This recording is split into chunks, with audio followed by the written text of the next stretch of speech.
Hey everybody, this is Zachary Jeans. Let's keep walking through the Bible. So today is episode 518 and we are beginning a new book. We're starting the book of Proverbs. I was just chatting with my wife about this. Every single proverb is a conversation. Maybe not every single couplet or line, but basically every 2, 3, 4 sentences is a whole conversation.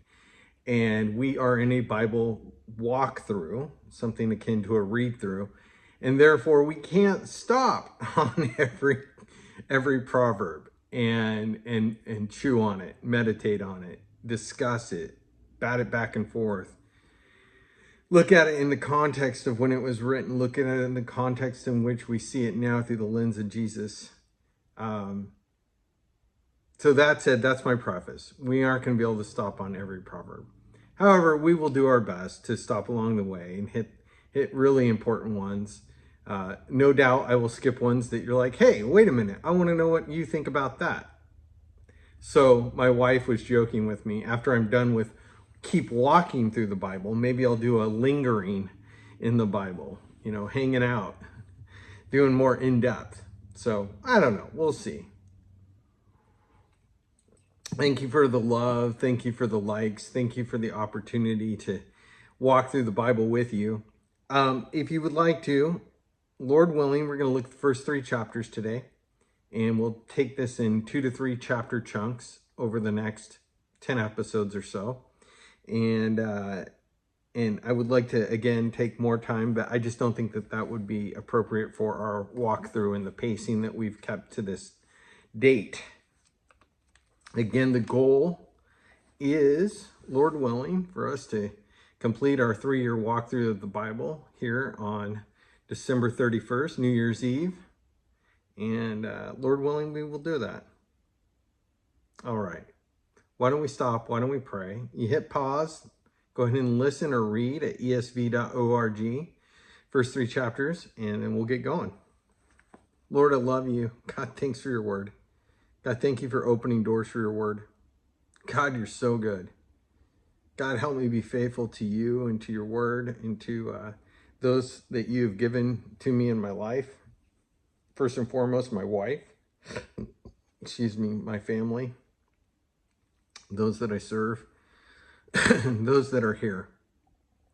God, all of us pray that. We want to be faithful to the people that you've given us and faithful to you. We love you. God, help us grow. Help me grow in wisdom as I'm spending time with you and your word in Proverbs. And God, we just lay all this at your feet, trusting that your spirit will both keep us and protect us from the enemy. It's in your name we pray, Jesus. Amen. All right.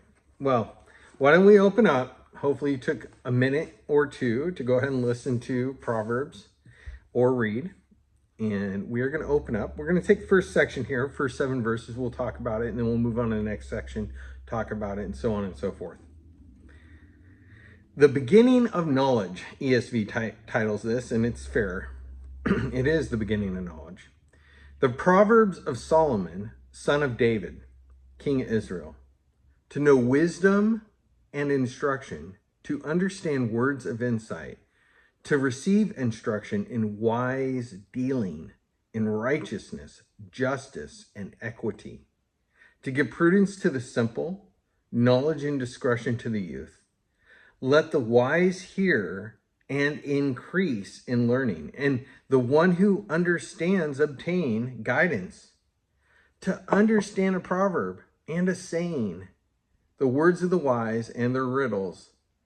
The fear of the Lord is the beginning of knowledge. Fools despise wisdom and instruction. The search for wisdom and instruction, doesn't matter whether you're starting out at the beginning or whether you've been crunching some of these things for a bit, there's always room to grow. You never arrive. Now, you might get a little farther down the road, and some of the initial quandaries, the things that, challenge you, you start to understand. And you understand that by observing the world, thinking logically, putting truth above yourself, and in so doing, finding out, how do these ideas relate to one another? You know, it's oftentimes our pride. In fact, I would say it's always our pride which keeps us from learning. What do I mean by that? Well, let's look at verse 7. The fear of the Lord is the beginning of knowledge. Fools despise wisdom and instruction. They're pitted against one another as opposites, right? Fear of the Lord, the person who fears the Lord, is somebody who stands at the beginning of knowledge, the very beginning of this journey. That's the starting point. To reverence and fear the Lord. That is to place oneself in submission to God. To recognize God as almighty and me as not almighty. But a fool is somebody who stands opposite of that. There's somebody who doesn't fear the Lord, right? There's somebody, in fact, who stands above the Lord in their heart. There, as we've read in other places, the fool says that there is no God. This is the person who despises this beginning of knowledge, this wisdom, this instruction. They can't even begin to learn. If you don't understand that God is God and I am not. Why? Because self wants what self wants. And if God is there to tell self what self wants and should want and shouldn't, right? God is God, not me. So ultimately, it gets real simple. The beginning of knowledge starts with fearing God, having a deep and abiding reverence for the Almighty. And the beginning of foolishness is to not fear the Lord, right? To not have a position where you recognize God's authority and his power and who he is, but rather putting yourself on that place that you're king of your life or queen of your life. Okay. All right. Verse 8. This talks about how we get lured into sin. Hear, my son, your father's instruction, and forsake not your mother's teaching, for they are a graceful garland for your head and pendants for your neck. My son, if sinners entice you, don't consent. If they say, come with us, let's lie in wait for blood. Let's ambush the innocent without reason.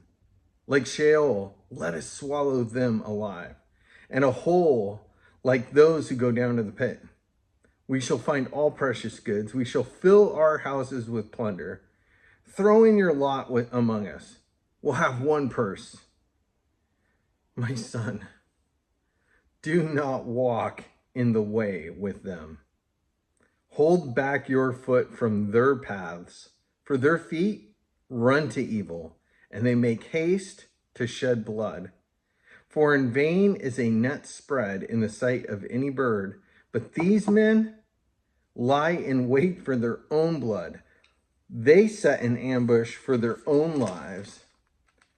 Such are the ways of everyone who is greedy for unjust gain. It takes away the life of its possessor. This is the life of living that crime life. You know, it's like, it starts out with being a part of a group of bullies in school and harassing people, using intimidation to get what you want when you're young, stealing the answers from this and that to get somebody to give you something just because you're bigger or stronger than them. And then it moves into older life where Solomon is instructing. He's like, my son, hey, you're growing up here.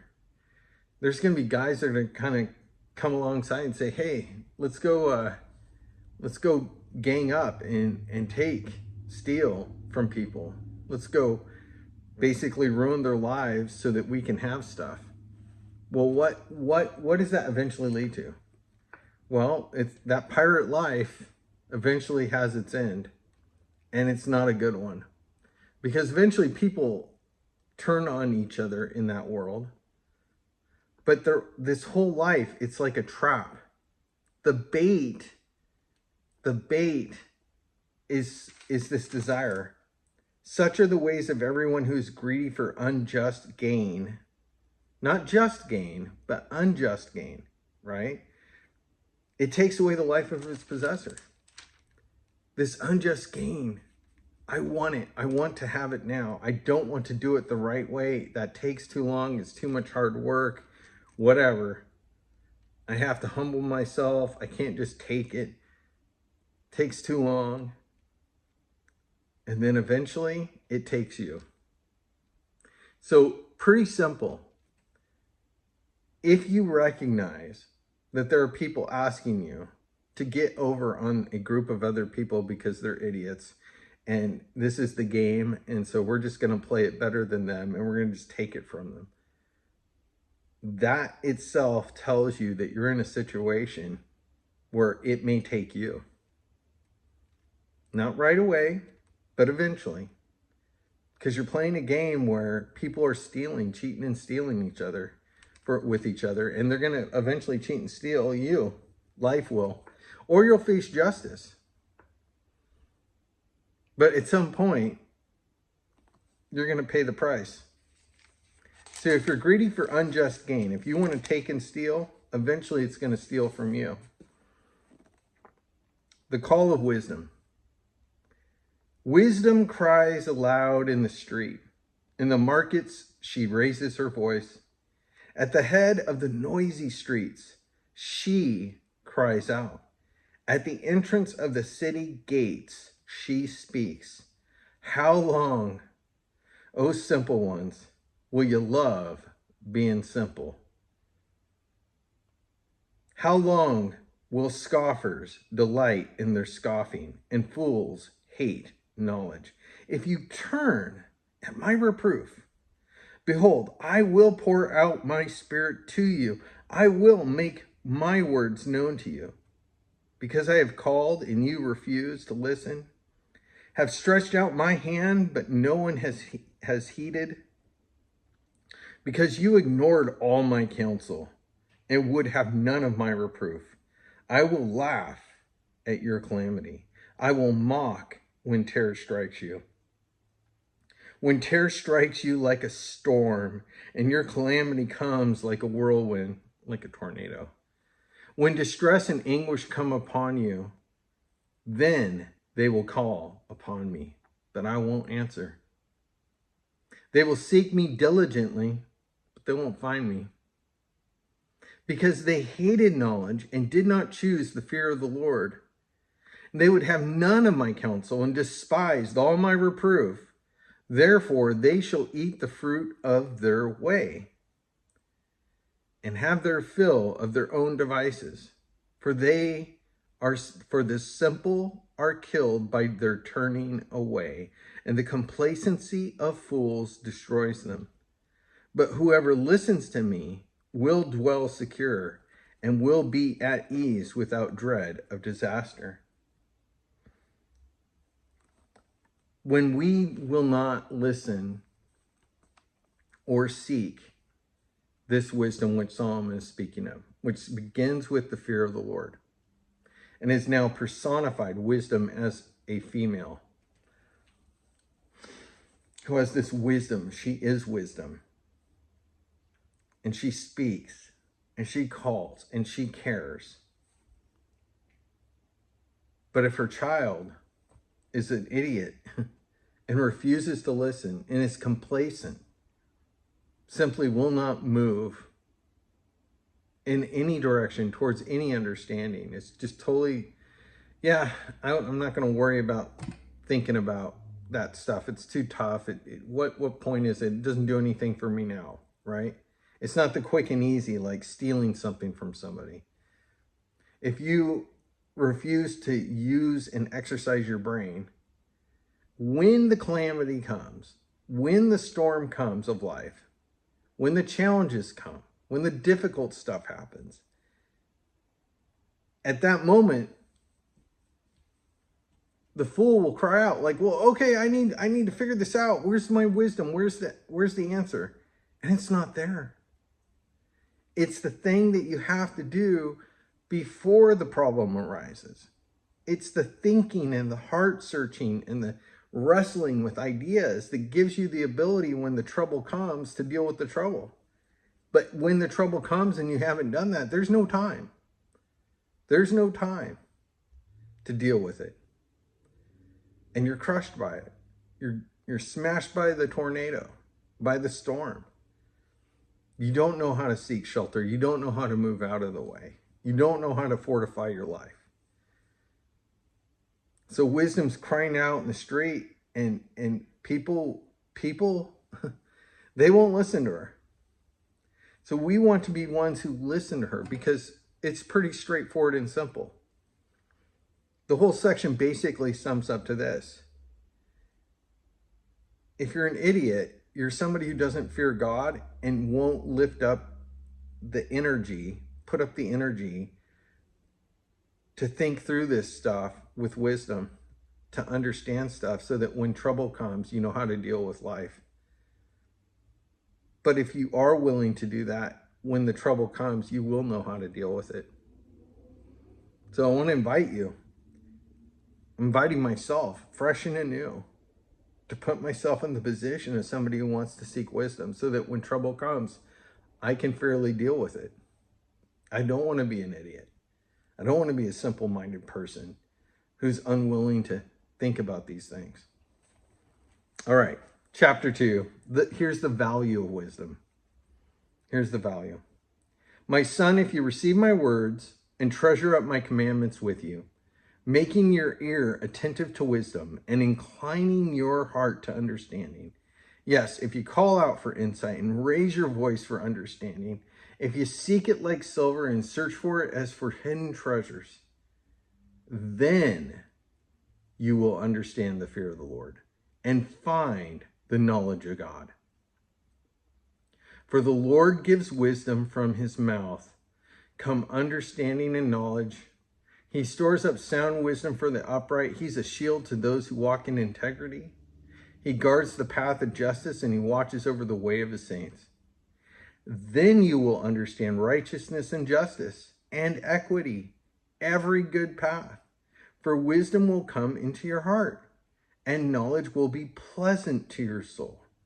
Discretion will watch over you. Understanding will guard you, delivering you from the way of evil, from men of perverted speech, who forsake the paths of uprightness, to walk in the ways of darkness, who rejoice in doing evil and delight in perverseness of evil, men whose paths are crooked and whose ways are devious. This is the tough part. I'm not against entertainment. I'm not against hobbies, interests, doing stuff that, is just regular and fun and parts of life. I think God created a creative world. I don't think that this world is meant to be just a carefully stewarded measuring out of every single action and thought that supports the gospel, say, or does for work that provides money that supports good things and your family. Like there's a view about stewarding this life that doesn't allow for anything creative, anything beautiful, any sort of excess, any sort of love, any interests, any personal individuality, because it's all focused on a singular goal. The problem with that is it doesn't really express who God is.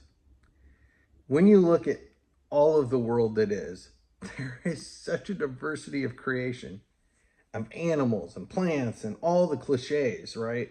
Everything that's made is so diverse and so beautiful and different, from very large things to very tiny things, right? All the differences. And so we, being made in God's image, we have a whole host and wide variety of interests and creative passions. It goes from everything from something that might seem dumb to one group of people, like, say, football, right? Or all the way to something that's so, like reading poetry from somebody who wrote it 300 years ago. Everybody has an interest, and it's because I think we're all made in God's image and we all have these creative passions. That said, our interests in our creative passions can lead us away from looking at things which God has put forth that aren't easy to think about. That is seeking truth and knowledge. That's wrestling with tough ideas in our heart and our mind.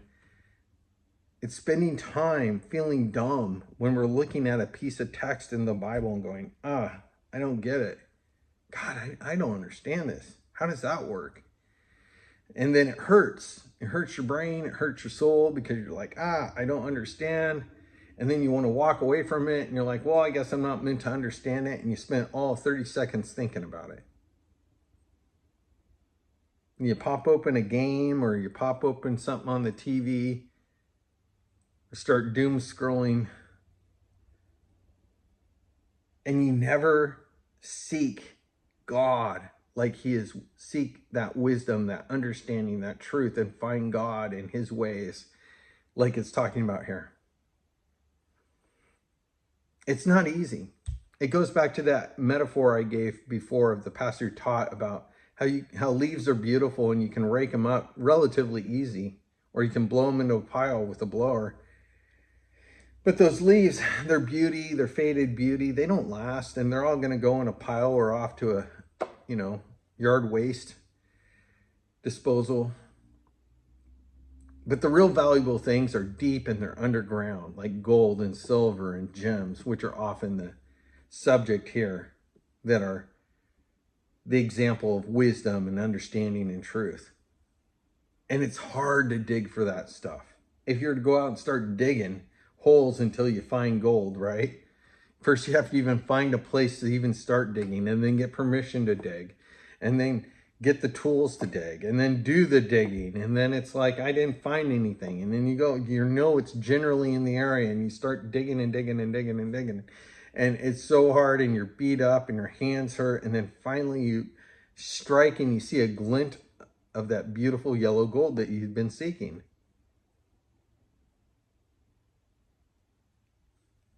That's like the wisdom. That's like us seeking wisdom and understanding and truth and knowledge. It's tough, but man, does it yield help. It helps us when troubles and difficulties come. It helps us when we have friends and family that are going through it, and we then have the ability to help them walk through it. But man, it's not easy. All right, verse 16. You will be delivered from the forbidden woman, from the adulteress with her smooth words, who forsakes the companion of her youth and forgets the covenant of her God. For her house sinks down to death, and her paths to the departed. None who go to her come back, nor do they regain the paths of life.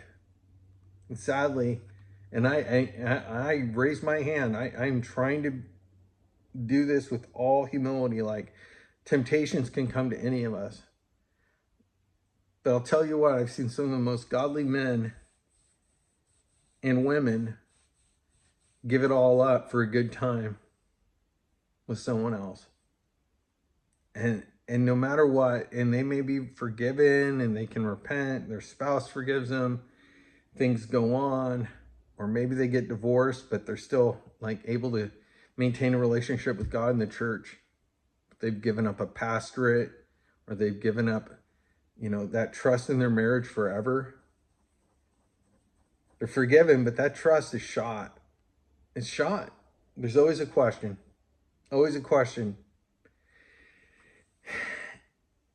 And the words are so smooth, and the temptation is so easy, and we forget the covenant, that promise we made with God. Oftentimes the adulteress here is the one who gets blamed. And sure, blame goes around. But that's a human being too. That's somebody who gave up on their covenant with God. And the person that goes with her here, this guy, he's given up on the covenant that he made with his God as well. And that's where it starts and stops. You have covenants with your spouse. You have covenants with your kids. You have these relational promises, agreements with work and your ministry, your small group. I'll tell you what, that covenant you have with your God, Jesus, if it's not a moment by moment relationship, Paul says, taking every thought captive to Christ, taking every thought like a prisoner and bringing it to Jesus. That is how we stand against this temptation. We have a lifetime of understanding and wisdom sought out, where we seek God and we understand who he is and we know him, but not just to know intellectually our God, but in a moment by moment relationship of seeking him, where it means something, so that when this temptation comes, you're able to go, that's really tempting, but not mine. You're mine, Lord. I'm yours.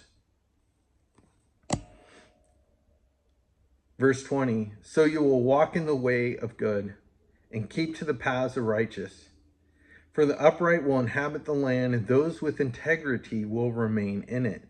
But the wicked will be cut off from the land, and the treacherous will be rooted out of it. And Solomon, by the way, in the first chapter there, he is by no means denying that taking the wrong way doesn't lead to results. I mean, he admits that. These guys go off like pirates and they take what they want. They steal, they cheat, they lie, they grab, they take whatever they want. They get it. They have a great time. Eventually, though, and this is his point, it all comes back on your head. It all gets found out in the end. At some point, it comes back, and it comes back hard.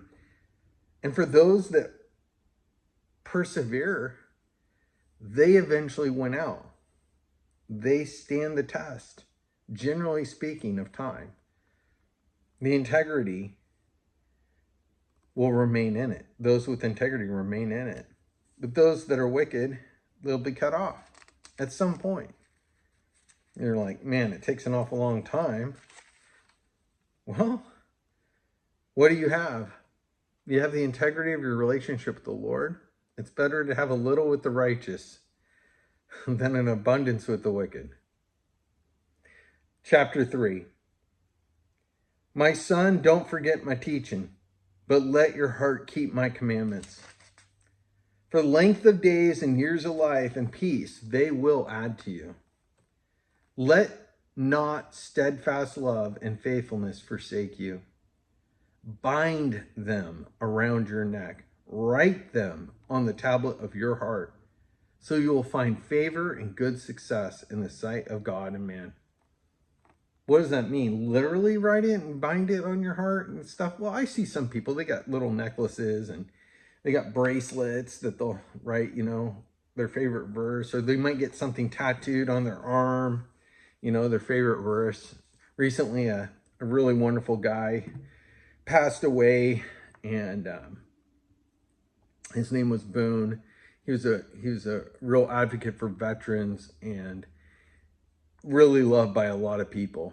And one of his verses was Isaiah 6:8. Who will I send? It's like, send me. Isaiah said, who shall go for us? This is what the Lord said. And Isaiah says, send me. And that was his verse. He's like, send me. So I think he had it tattooed. And the point is like, not necessarily literally having stuff, bound around your neck or your arm or your head or whatever. But the idea is that you abide in truth and understanding and the word of God, his sayings, wisdom. It's literally stuff that you just kind of mulling over. It's about who you are.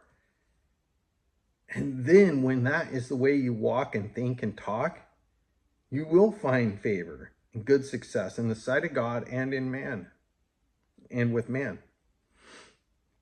Verse 5, trust in the Lord with all your heart and do not lean on your own understanding. In all your ways acknowledge him, and he will make your path straight. Almost every Bible, this is a new Bible, so I haven't underlined it yet. I would imagine almost everybody's Bible who's gone through Proverbs has underlined that verse. That is the truth. Trust in the Lord with all your heart. Do not lean on your own understanding. In all your ways, acknowledge him. He will make your path straight. Moment by moment, in all your ways, day by day, moment by moment, acknowledge God. Trust in the Lord with all your heart. Not part of it, maybe today, not tomorrow, all of it every day. Don't lean on your own understanding. What does that mean? Your selfish understanding. Working things out with your own illogical thoughts and feelings, but rather God's truth. Clear observation, understanding. Acknowledge him in all your ways. He'll make your path straight. Be not wise in your own eyes. Fear the Lord and turn away from evil. It'll be healing to your flesh, refreshment to your bones. Honor the Lord with your wealth and with the first fruits of your produce. Then your barns will be filled with plenty. Your vats will be bursting with wine. My son, don't despise the Lord's discipline or be weary of his reproof. For the Lord reproves him whom he loves, as a father the son in whom he delights. You may be going through something, and over time you've realized, oh yeah, God's holding me accountable. I said I wouldn't do this, prayed about it, talked to God about it. God convicted me not to do that. Opportunity came, I did it. And now you're facing the consequences of it, just as a matter of the natural consequences of whatever action you took. But you've noticed through the process that the Lord, as you're reading the word, as you're talking with other believers, as you're listening to a sermon here and there, oh, yeah, the Lord's disciplining me through this. It's obvious. It's more than just the natural consequences. You can see God's hand. And if you have a relationship with God, you know what that looks like. But just remember, that's meant for your good. That is meant for your good. And don't grow weary because it's taking longer than you would like. You aren't in charge of your discipline. Your dad is, God Almighty. Taking longer than you'd like. Hey, I've got it. I remember I've gone through a few of these big ones. And there was a time I wasn't supposed to go take an opportunity that was put before me. God made it abundantly clear. Gave me even a supernatural word. Hey, Zach, this is going to happen. Don't do this. The situation came. The person, not knowing any of this, offered me this opportunity God told me not to take. Everybody around me, good godly counsel, they're all like, oh no, you really should. That really wasn't God. I'm like, I think it was. No, that doesn't make sense, Zach. Why would God ever say that? This seems good. Here are all the reasons. This is the Bible. It says this and that. And doesn't that make sense? Yeah, it kind of makes sense. You're right. I mean, maybe that was just me being afraid of something or concerned. Maybe that was just a wild idea I had and it actually happened. Well, I went ahead and did the thing. Let me tell you, without getting into details, it was so crystal clear, abundantly clear that it was the wrong decision. That it was in fact the Lord who had spoke to me not to do that thing. It was so clear. It was horrifically hard for the next 6 months. Just bad news, man. Bad news. And eventually God got me through it and I got out of that situation and I had to start again back where I was before I started that situation. It put me back about a year in terms of my natural progression down the road I was on. Boy, I learned. And, it was not pleasant when I was going through it. And it was abundantly clear to me. I keep using the word abundant because it was abundantly clear. Full of the fruit that I earned from that decision. And I wanted it to be over with. And I longed for that trial to be over with. But I had to navigate and get out of it in the appropriate way. Blessed is the one who finds wisdom. Blessed is the one who finds wisdom and the one who gets understanding. Verse 13. For the gain from her is better than the gain from silver, and her profit better than gold. She is more precious than jewels, and nothing you desire can compare with her. Long life is in her right hand, and in her left hand are riches and honor. Her ways are ways of pleasure, or rather pleasantness, and all her paths are peace. She is a tree of life to those who lay hold of her. To those who hold her fast are called blessed.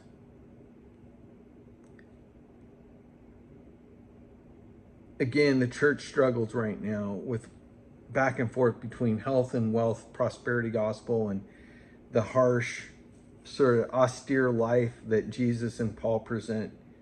The consequences of following Christ in a worldly world that values money and wealth and fame and pleasure and all this stuff. And Jesus is sitting there telling you that that's not the point of the world.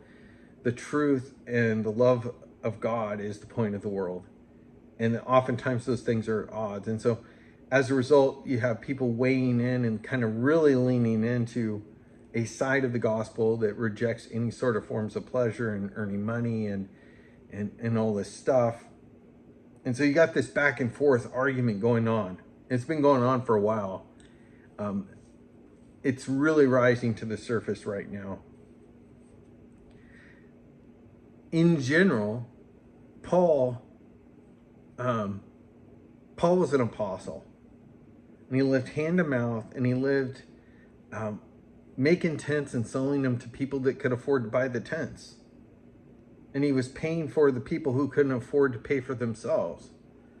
And he was collecting money from people, both rich and poor, to provide for a ministry for people who didn't yet know about God.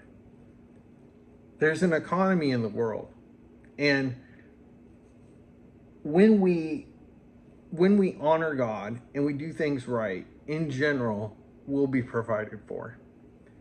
And in general, we'll make decisions that don't shipwreck our life on the rocks of the temptations of this world, of excessive drink, excessive drug use, or, and I mean bad drug use, but like the kind of drug use, I'm not talking about cups of coffee. Caffeine's a drug. Yeah, it's a drug. It's like everything has some level of stimulant or whatever, or, food and everything does. So here's coffee, right?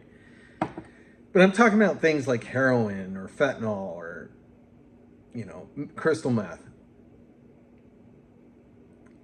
When people make poor decisions, they don't turn to wisdom, and they give themselves to poor decisions. Guess what happens? Life shortens up real quick. The timeline, it retracts. If you have wisdom, if you can turn away from those temptations, from those lusts, guess what happens? The timeline extends. It's pretty straightforward and simple.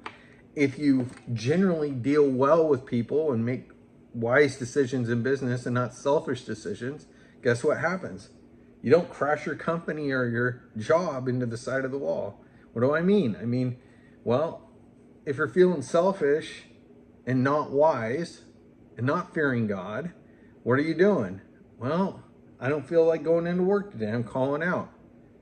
Well, because of the way the world is, at some point, all of a sudden when the job has to make cuts, guess who's the one who gets cut? The guy who's always calling out. Why were you calling out? Because you're feeling awful selfish, not honoring God or wanting to represent him well at your company. Guess what you don't have now? An income. Isn't that crazy? Same thing if you're running the business. If you keep stealing and, or maybe not even technically stealing, but working an angle on some contract that you have with a vendor and always shortchanging people in those contracts as much as possible, eventually you'll have a competitor who will pay a little bit better, and all of a sudden those vendors won't offer you their products to sell or to use, or even maybe just to use enough of them that it makes sense for you. In other words, your business gets what it gave out eventually. And all of a sudden you're the one who's struggling. Maybe you're the one filing for bankruptcy.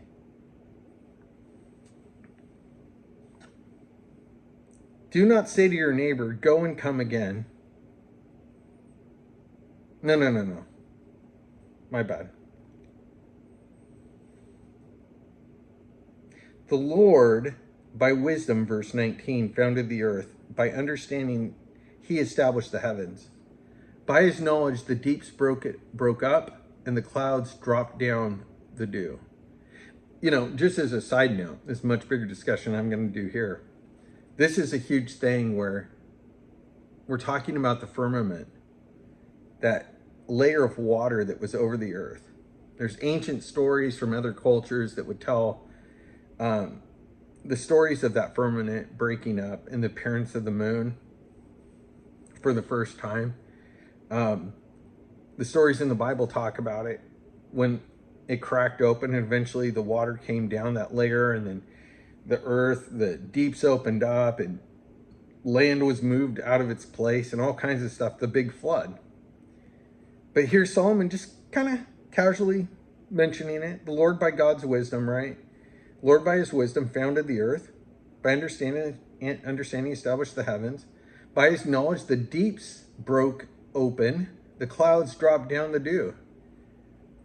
A lot of people kind of look at that and they're like, gosh, that sounds like him just kind of alluding to God's wisdom and how he set up the earth and then eventually broke open that firmament and dropped down rain, because it didn't rain until the days of Noah. Anyway, we'll keep moving on. You can go listen to 2 or 3 hour podcasts on that whole subject. My son, do not lose sight of these. Keep sound wisdom and discretion, and they will be life for your soul, an adornment for your neck. Then you will walk on your way securely, and your foot will not stumble. If you lie down, you won't be afraid. When you lie down, your sleep will be sweet. Do not be afraid of sudden terror, or of the ruin of wicked men when it comes. For the Lord will be your confidence, and will keep your foot from being caught. He's not promising that you won't be attacked, that you won't face a bad business dealing, that you won't be attacked literally by wicked people. It's just, you'll know how to deal with it when it comes.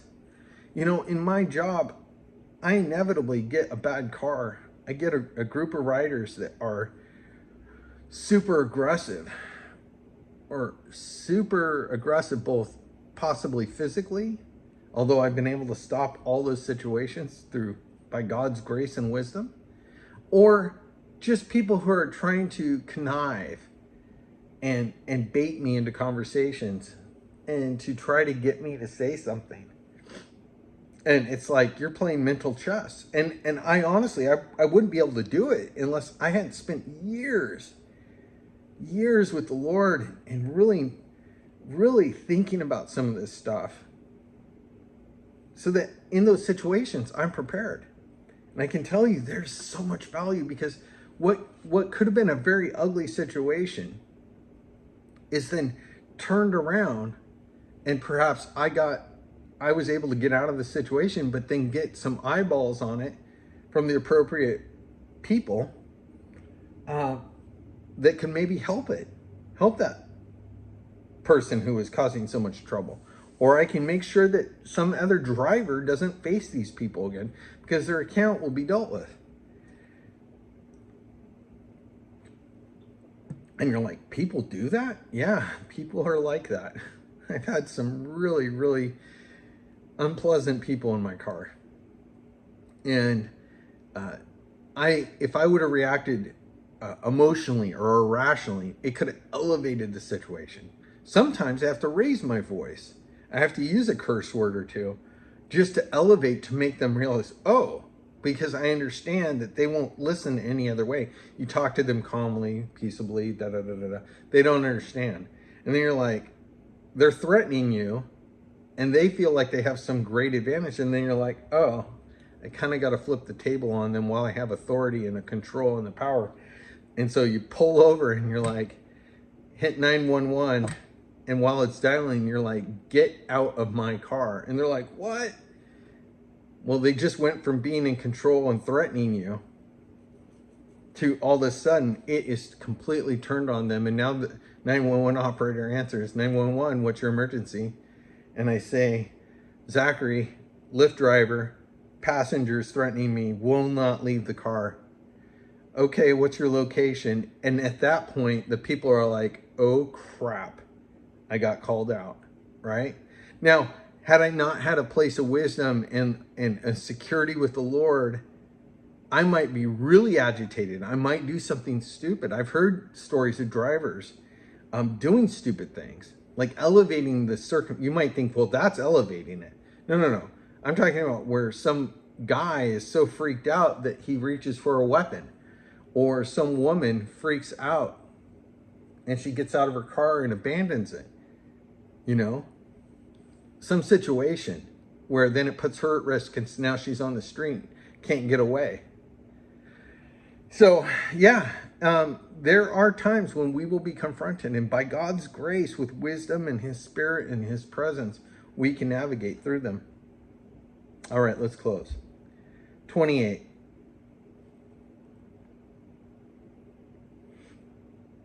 No. Let me back up. 27.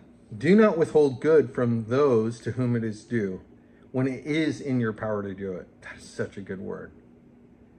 Do not say to your neighbor, go and come again tomorrow. I will give it when you have it with you. If you can do the thing at the time that you can do it, and I'm guilty of this at times, just do it. Trust God. Don't plan evil against your neighbor who dwells trustingly beside you. Do not contend with a man for no reason when he's done you no harm. Do not envy a man of violence, and do not choose any of his ways. For the devious person is an abomination to the Lord, but the upright are in his confidence. The Lord's curse is on the house of the wicked, but he blesses the dwelling of the righteous. Toward the scorners he is scornful, but to the humble he gives favor. The wise will inherit honor, but fools get disgrace. And perhaps that's where I'll close, just with that concept that I mentioned. You know, when it's in your power to do good, do it. And at the time, you may not make sense of it. I'm not telling you to give money to every person who asks for it, although you can and trust God with it. But what I'm saying is, like, if somebody wants to borrow the, vacuum cleaner, and you're like, I don't know, I'm doing some things around the house, and yeah, I guess I technically have time to go give you the vacuum cleaner, but I don't know. Why don't we do this some other day? No, stop what you're doing. You got time. Let the guy or let the person borrow the vacuum cleaner. Whatever it is. Maybe it requires you to drive down the street. Do you have time to make the 15-minute drive or not? Yeah, you do. Okay. Do you want to? No. But should you? Yeah. Whatever it is, right? You know when those situations come up. If it's in your power to do the good, do it. Give it to God. Give it to them. Don't begrudge the person to help them, right? All right. Well, it's our first day walking through Proverbs. We'll be in Proverbs chapter 4 through 6 tomorrow. And until then, you know what I'm going to tell you. Until you keep walking, go back through those Proverbs. Go back through them. Meditate on them. Meditate on them. Chew on them. Wrestle with them. And until then, God bless you. Bye-bye.